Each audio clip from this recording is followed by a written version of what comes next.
Magandang araw mga kaparokya. Ito ang ating faith bucket list. Bakit maganda ang practice ng pagsusuot ng scapular?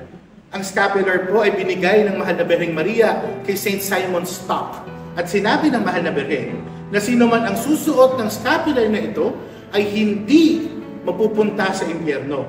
Ang daming beses na ho sa kasaysayan na yung mga may suot ng scapular, bago mamatay ay nagkakaroon ng pagkakataong mangumpisal, makapagbalik loob sa Diyos para mabigay sa kanila ang grasya ng pagpasok sa langit. Ngayon pong Tuesday, July 16, pagdiriwang ko natin ang memorial ni Mama Mary bilang Our Lady of Mount Carmel. At sana po kunin natin ang pagkakataong ito para magsuot na ng scapular. Tumanggap ng scapular, magsuot araw-araw nito para maramdaman natin sa buhay ang proteksyon ng ating nanay, ang Mahal na Birheng Maria. Kung may katanungan pa po, paki-comment na lang po sa baba at maraming salamat.